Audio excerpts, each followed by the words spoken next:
حسبنا الله ونعم الوكيل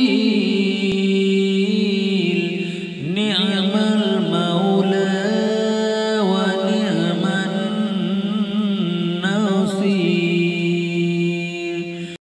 আসসালামু আলাইকুম রহমতুল্লাহি ওয়া বারাকাতুহু। আমরা আলোচনা করব আজকে বাংলাদেশ সহ উপমহাদেশে ঈমান ধ্বংসকারী কিছু সুফি তরিকার মাজারি পূজারীদের তরিকার পরিচয়। প্রথমে আসবো আমরা কাদেরিয়া তরিকা। এই তরিকাটা আব্দুল কাদের জিলানী রহমতুল্লাহ আলাই, যিনি 561 হিজরিতে মৃত্যুবরণ করেন, তার দিকে নিসবত করে এই তরিকা পন্থীদের কাদেরিয়া বলা হয়। এই তরিকার মিথ্যাচার যেটা, আব্দুল কাদের জিলানী রহমতুল্লাহ আলাইকে ফাতেমা রাদিয়াল্লাহু আনহুর বংশধর বলে চালিয়ে দেওয়ার অপচেষ্টা চালানো হচ্ছে।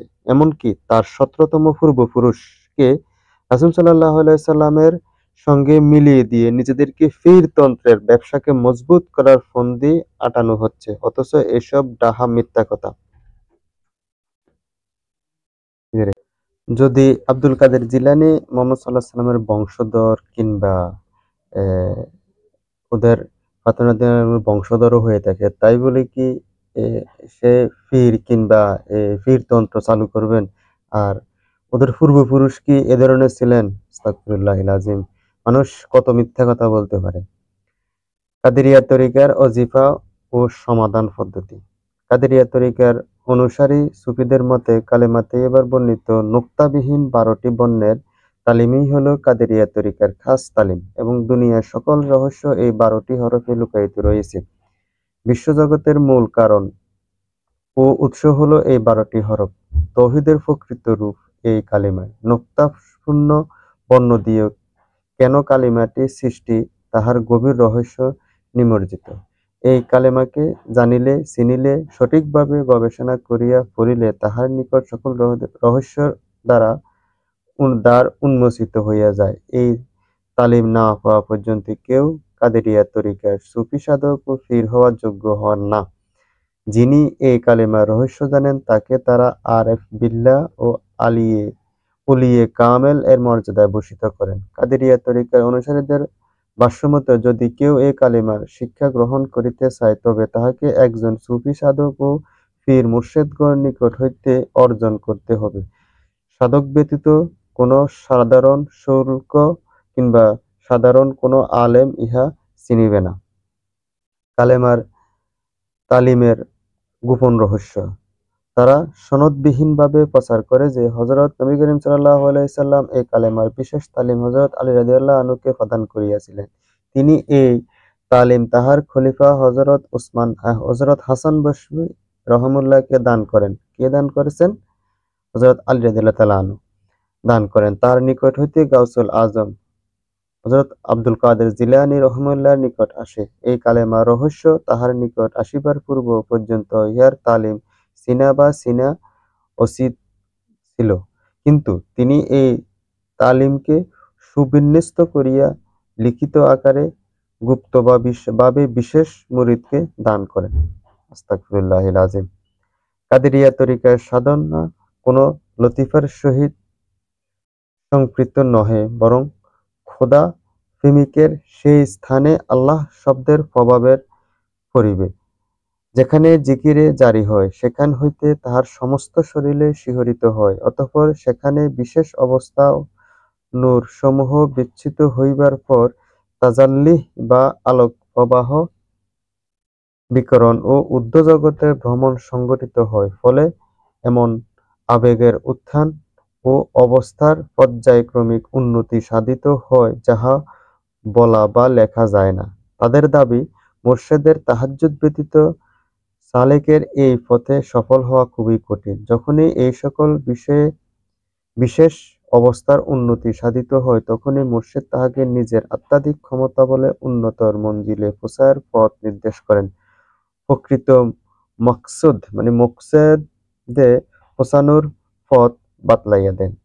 সালেক চলার পথে যখনই ধীরে ধীরে নুরানি জগতে অগ্রসর হয় এবং বিশাল বিশাল ভয়ঙ্কর সমুদ্র অতিক্রম করিবার পর জাতি ও তথা মূল নূরের প্রভাবে ফানার মাকামের বহিঃপ্রকাশ ঘটে, তখনই মূল সত্তার দরিয়া ডুবিয়া যায়। সমুদ্রের যত যাহার কিনারায় মূলের মূল শাখার শাখা বিভিন্ন পর্যায়ে ওয়াহাদাতুল উজুদ বা অস্তিত্বের একত্বের অলিগলিতে ঘুরিতে থাকে।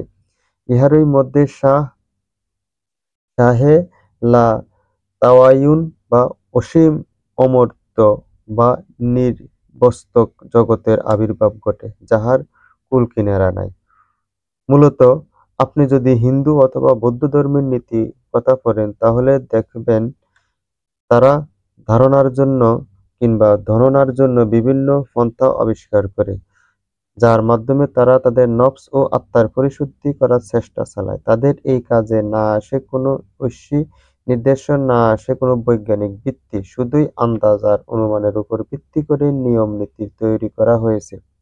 অনেক সময় বলে এটা পরীক্ষিত, যেমন তাবিজ ব্যবহারকারীগণ দাবি করে থাকে কাদেরিয়া তরিকার অনুসারী সুফিদের আমল তার থেকে ব্যতিক্রম কিছু আছে কি?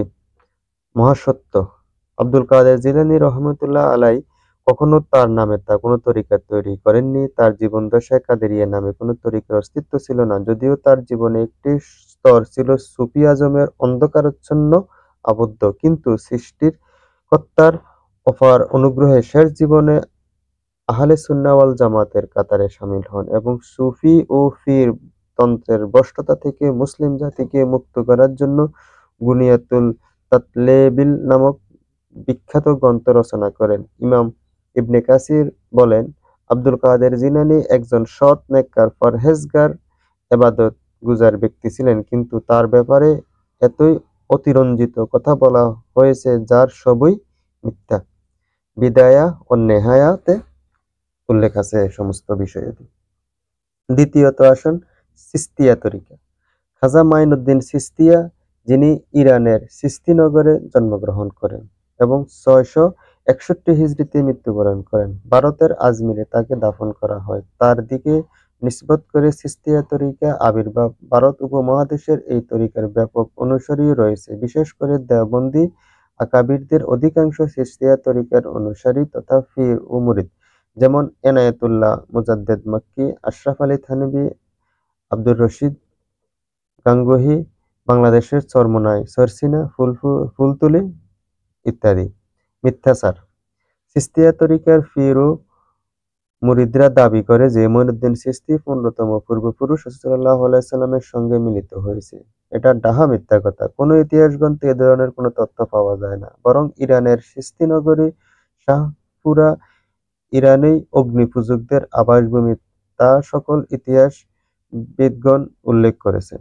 তবে উমর রাদিয়াল্লাহু আনহুর শাসনামলে চিশত হেরাত খোরাসানে ইসলাম প্রবেশ করে। চিশতিয়া তরিকার আকীদা সমূহ। 1 নম্বর, তাদের প্রধান আকীদা হলো আল্লাহ তাআলা সর্বত্র বিরাজমান। 2 নম্বর হলো আল্লাহর কোনো আকার নেই, আল্লাহ হলেন নিরাকার। তৃতীয়ত হলো মৃত্যু পর্যন্ত, বিশেষ করে চিশতিয়া তরিকার পীরদের উসিলা করে দোয়া করা তাদের কাছে দোয়া কবুল হওয়ার কারণ। চতুর্থ হলো মৃত ব্যক্তির কবর থেকে জীবিতদের কথা শুনে এবং তাদের সাহায্য সহযোগিতা করে। পঞ্চম হলো চিশতিয়া তরিকার কুতুবদের এত পাওয়ার যে মরে যাওয়ার পরেও দুনিয়ার হেফাজত করে। নাউজুবিল্লাহি মিন যালিক। 6 নম্বর হলো আত্মশুদ্ধির জন্য পীরদের সঙ্গে মোকাবেলায় বসা এবং ইল্লাল্লাহ জিকির করা। 7 নম্বর হলো তাবিজ ব্যবহার তাদের কাছে মুস্তাহাব।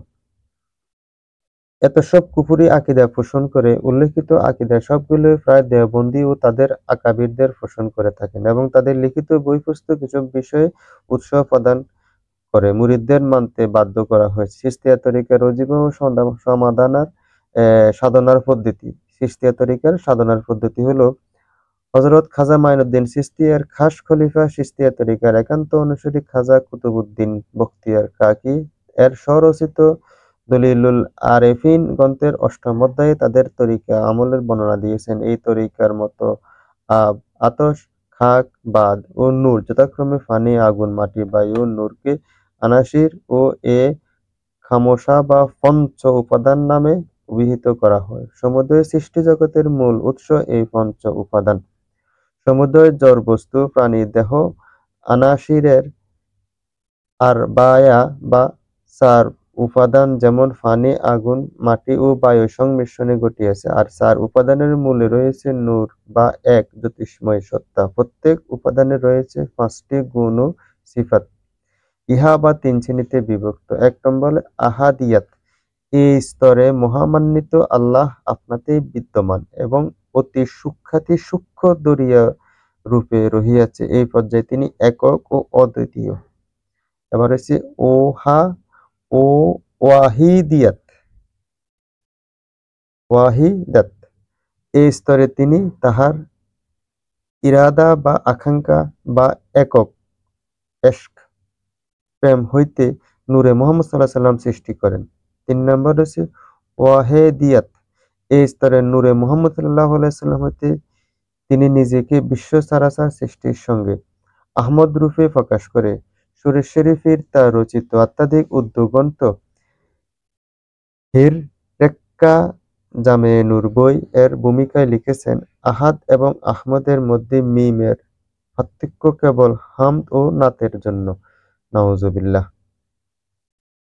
এই তালিমকে মান আরাফা নাফসাহু এর তালিমও বলা হয়। এই তালিম প্রাপ্ত না করা পর্যন্ত কেউ প্রকৃত সুফি বা চিশতি তরিকার পীর হবার যোগ্য নহে। চিশতি তরিকা শামা বা গান প্রচলিত রয়েছে। মাঝে মাঝে এই তরিকা পীরপন্থীগণ শামার অনুষ্ঠান করেন। ইহাতে তাহারা জজবার হালতে পৌঁছেন। তাহাদের মতে শামার দ্বারা আল্লাহর প্রেম বর্ধিত হয়। তাই চিশতিয়া তরিকা মাশায়েখগণ শামা রুহানি গেজা বা আত্মার খোরাক বলেন। এইভাবে চিশতিয়া তরিকা ও কালেমা তাইয়্যিবা লা ইলাহা ইল্লাল্লাহ 12 হরফ নোক্তাবিহীন এই 12টি পণ্যের খাস তালিমের বিধান রয়েছে।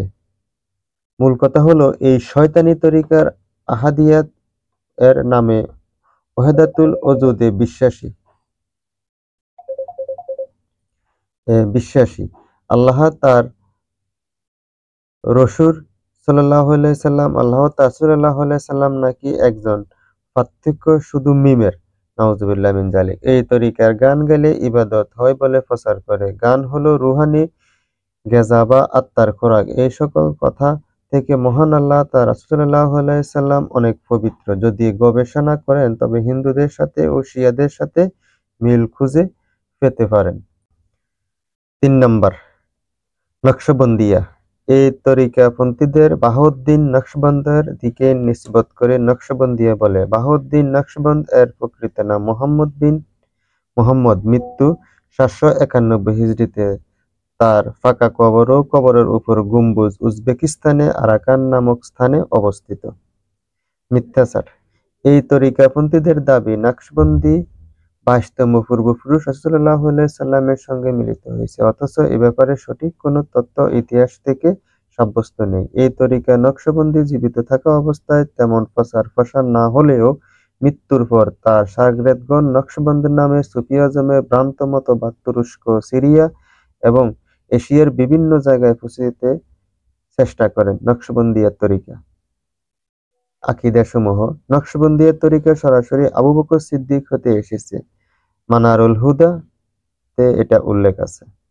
নকশবন্দিয়াদের আকীদা, তাদের তরিকা যত মৃত পীর মাশায়েখ তাদের আছে তাদের আর জীবিতদের মাঝে কোনো পার্থক্য নেই। জীবিতদের মতোই কবর থেকে তারা সকল প্রকার সাহায্য সহযোগিতা করতে পারে।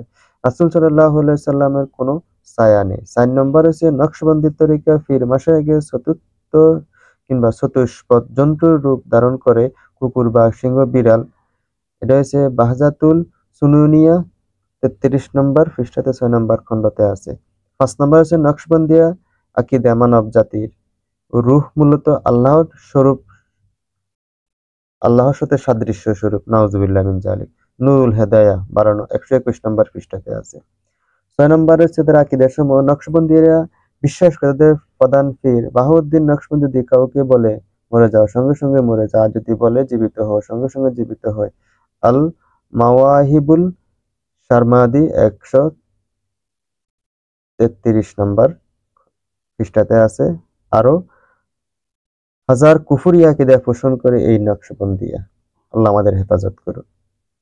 নকশবন্দিয়া তরিকার আজিফা ও সাধনার পদ্ধতি। নকশবন্দিয়া তরিকার গুরুত্বপূর্ণ তালিম হলো 6 লতিফা এবং 4 উপাদান তথা আতশ, খাক, বাদ অর্থাৎ পানি, আগুন, মাটি ও বাতাস প্রবৃত্তির উপর মোরাকাবা করা। 6 লতিফা কলব, রূহ, সের, খুফি, আখওয়া, নফস প্রবৃত্তি ইহার সাধনার প্রতিক্রিয়া পরিচালিত হয়। ইহা ব্যতীত পঞ্চ হাজরা তথা শায়ে ইল্লাল্লাহ, শায়ে ফিল্লাল্লাহ, শায়ে আনিল্লাহ, আলম এ মিশাল, আলমে শাহাদাত প্রভৃতির উপর মোরাকাবা করিয়াবার নিয়ম পদ্ধতি ও তরিকার বিদ্যমান রহিয়াছে। নকশবন্দিয়াগণ আহাদিয়াত, ওয়াহাদিয়াত, ওয়াহেদিয়াতের স্তরে পরিভ্রমণ করে। ওয়াহাদিয়াত ও ওয়াহেদিয়াত স্তর দুটি উপনীত হইয়াছে শাহে ইলাল্লাতে, শায়ের ইলাল্লাতে। আলমে আমর ও আলমে খালক একই স্তরে অবস্থিত। আহাদিয়াতের স্তর কেবল শায়ের ফিল্লায় অবস্থিত। নকশবন্দিয়া তরিকার 8টির উপর মত এর উপর প্রতিষ্ঠিত। এর অধিক গুরুত্বপূর্ণ হলো 1 নম্বরে হুশদম, শ্বাসের প্রশ্বাসের প্রতি খেয়াল রাখা। 2 নম্বর হলো নেগার বর কদম, পীরের পদাঙ্ক অনুসরণ করা। 3 নম্বর হলো সফর দার ওয়াতান, দেহরাজ্যের পরিভ্রমণ করা। 4 নম্বর হলো খিলওয়াত দার আঞ্জুমান, চুপি চুপি বাক্যালাপ করা। 5 নম্বর হলো ইয়াদ কারদান, সর্বাক্ষণিক জিকিরের মশগুল থাকা। 6 নম্বর হলো বাজ গসত, আল্লাহর প্রতি দাবিত হওয়া। 7 নম্বর হলো নেগাহ দাস্ত, আল্লাহর অন্তদৃষ্টি নিবৃত রাখা। 8 নম্বর হলো ইয়াদ দাস্ত বা খোদা খুদ গুস্তাগস, নিজেকে নিঃশেষ করে ইয়া আল্লাহর চিরজগৎ রাখা। এই তরিকার মতে নিচু স্তরে জিকির স্বীকৃত। এই তরিকার কোনো কোনো উপতরিকা শামা জাতীয় গজলের প্রচলিত রয়েছে। 4 নম্বর তরিকা হলো মুজাদ্দেদিয়া তরিকা। মুজাদ্দেদিয়া আল-ফেসানি, যার প্রকৃত নাম আহমদ ফারুক সারহিন্দি, যার দিকে নিসবত করে এই তরিকাপন্থীদের মুজাদ্দেদিয়া বলা হয়। মুজাদ্দেদিয়া আল-ফেসানি 1034 হিজরিতে মারা যান। ভারতের সারহিন্দে তার মাজার রয়েছে। মুজাদ্দেদিয়া তরিকার ওজিফা ও সাধনার পদ্ধতি। মুজাদ্দেদিয়া তরিকার মতে 6 লতিফা, চতুর্থ এবং পঞ্চম মোরাকাবা বা অনুশীলন আবশ্যক। হযরত মুজাদ্দেদ আল-ফেসানি রহমতুল্লাহ আলাইহি পঞ্চ হাজরাকে নতুন নিয়মে সাজান। নকশবন্দিয়া তরিকা থেকে শায়ের ইলাল্লাহ, শায়ের ফিল্লাহ এবং আনিল্লাহ স্থলে হযরত মুজাদ্দেদি আল-ফেসানি রহিমাহুল্লাহর কিছুটা পরিবর্তন করেন। তিনি শায়ের ইলাল্লাহকে বেলায়েত সগরা বা ক্ষুদ্রতম বেলায়েত ও শায়ের ফিল্লাহকে বেলায়েত কুবরা বা বৃহৎ বেলায়েত নামকরণ করিয়াছেন। আহাদিয়াতের স্তরে তিনি পূর্বেকার স্তর হইতে 22টি উদ্যস্তির স্তর বলিয়া অভিমত ব্যক্ত করিয়াছেন। বেলায়েতে উলিয়া বা উদ্যস্তি বেলায়েতকে তিনি নবুয়ত পর্যায়ে ভুক্ত বলিয়া অভিমত ব্যক্ত করিয়াছেন। সালেক এই 22টি মাকামকে মাধ্যমে দিয়ে আহাদিয়াতের স্তর অতিক্রম করিয়া বাকাবিল্লাহ বা কাইয়ুমিয়াত লাভ করেন। মুজাদ্দেদিয়া তরিকা পন্থীদের দাবি, তাদের পীর মুজাদ্দেদ আল-ফেসানি রহমতুল্লাহ আলাইহি তরিকা 24তম পূর্বপুরুষ মুহাম্মদ সাল্লাল্লাহু আলাইহি সাল্লামের সঙ্গে মিলিত হয়েছে। তবে এই বিষয়ে সঠিক কোনো তথ্য তরিকা পন্থীরা উপস্থাপন করতে পারে নাই। ভারত উপমহাদেশে এই তরিকা ব্যাপক অনুসরণ রয়েছে। আকীদা, ওদের আকীদা সমূহ হচ্ছে মুজাদ্দেদিয়া তরিকাপন্থীদের আকীদা মূলত নকশবন্দীদের আকীদার নতুন আপডেট, অর্থাৎ আকীদা নকশবন্দিয়া ও মুজাদ্দেদিয়া এক। শুধু মুজাদ্দেদ আল-ফেসানি 6 লতিফা জিকিরের যে তরিকা আবিষ্কার করিয়াছেন তার সবক মুরিদদের নতুনভাবে নিতে হয়। বাংলাদেশের 1800 পীর মুজাদ্দেদিয়া তরিকার পীর। উল্লেখিত 4 তরিকাকে দেওবন্দের সঠিক বলে বিশ্বাস করে ও মানে এবং তার নিজেরাই পীর ও মুরিদ। বাংলাদেশের আবার বিখ্যাত বড় দেওবন্দ হুজুরের উল্লেখিত ভ্রষ্ট 4 তরিকার বায়াত দেন। আল্লাহ পাক আমাদের সবাইকে এই ভ্রষ্ট তরিকা হতে হেফাজত করুন, আমিন ইয়া রাব্বুল আলামিন।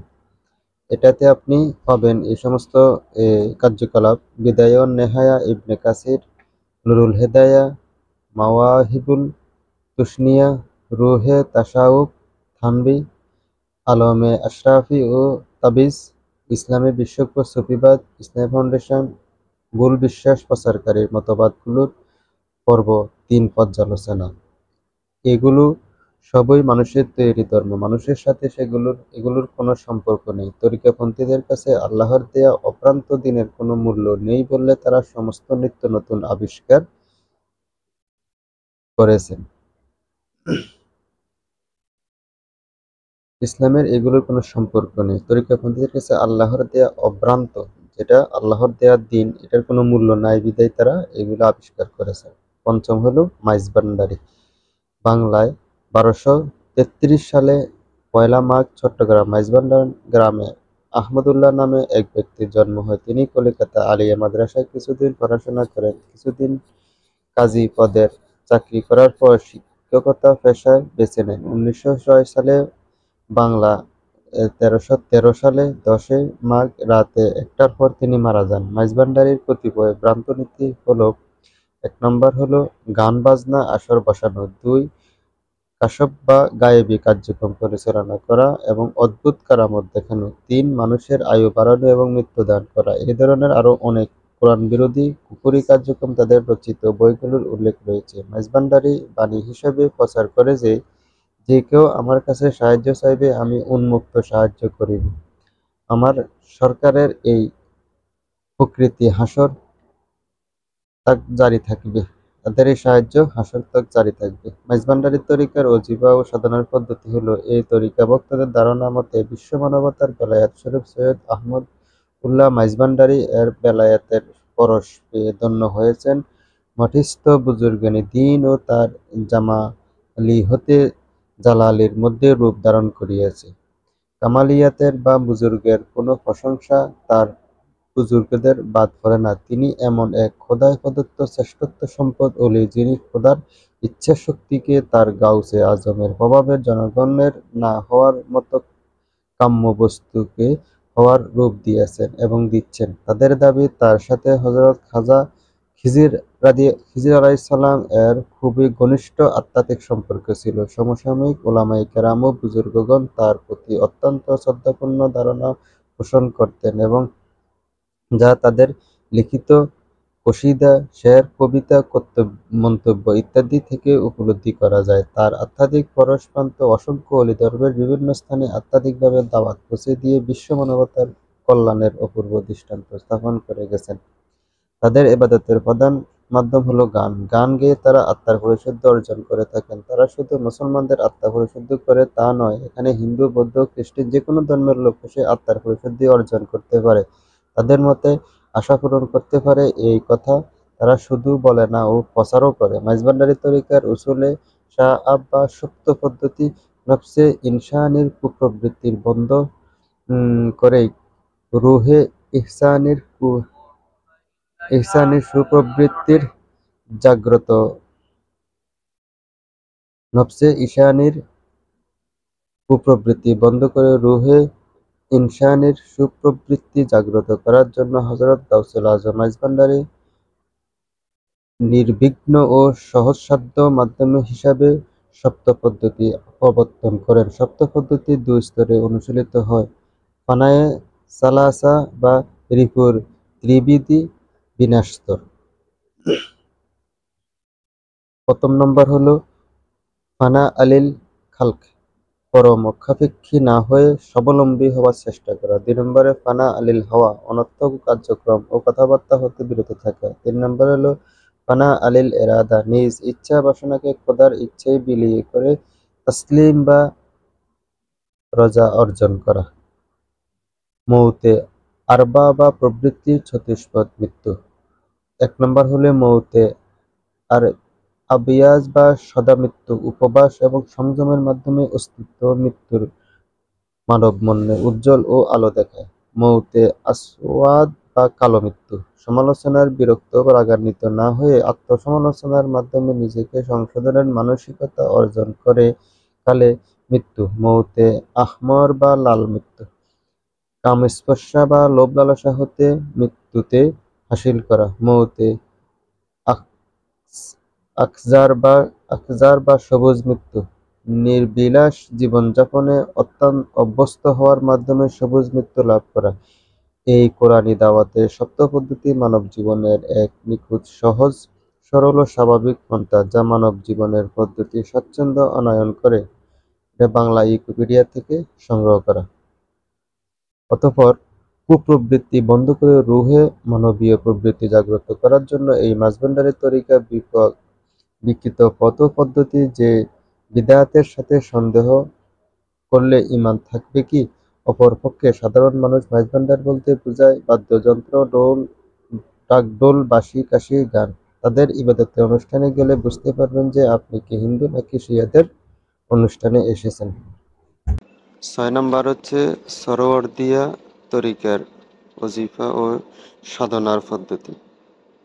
তাহার জগৎ বিখ্যাত মুরিদ খলিফা হযরত শিহাব উদ্দিন আবু আমর উমর বিন আবদুল্লাহ আল সরওয়ার্দী, তিনি ওবায়দুল্লাহ ওজুদ বা সর্বেশ্বরবাদ তত্ত্বজ্ঞানীদের সামনে উপস্থাপন করে। তার মতে ঐশী সত্তার বিকাশ হয় আদমিয়াত বা মানবতন্ত্রে। তিনি ইত্তেহাদের ভিত্তিতে মূলে হযরত আদম আলাইহিসসালামকে সর্বপ্রথম আল্লাহর শরীরের বিকাশ বলিয়া মনে করেন। নাউযুবিল্লাহ মিন যালিক।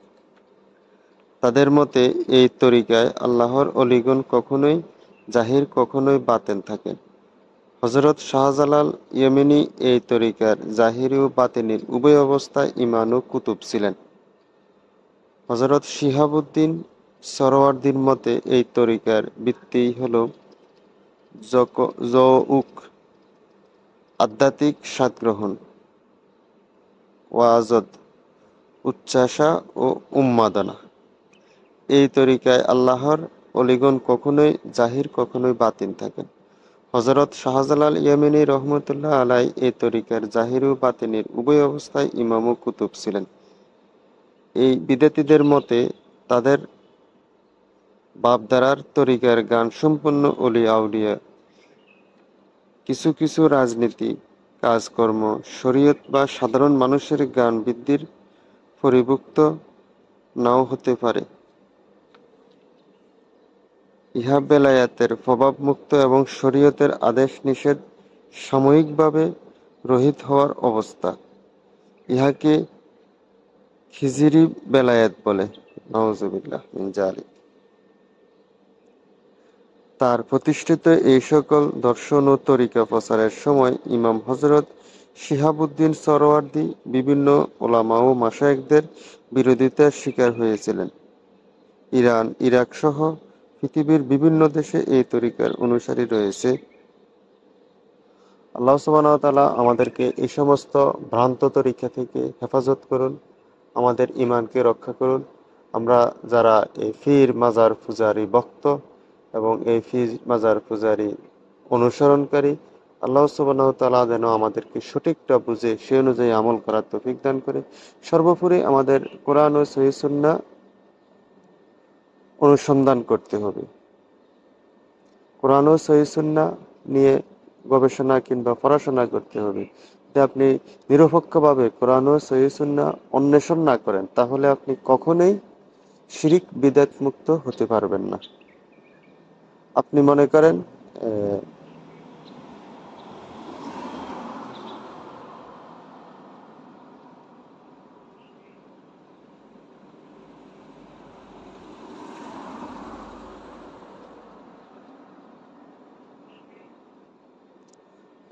করেন যে সমস্ত তরিকাগুলা আমরা উল্লেখ করলাম, এখানে প্রায়গুলাই মুহাম্মদ সাল্লাল্লাহু আলাইহি সাল্লামের বংশের এত নম্বর বংশধর বলে বলা হয়।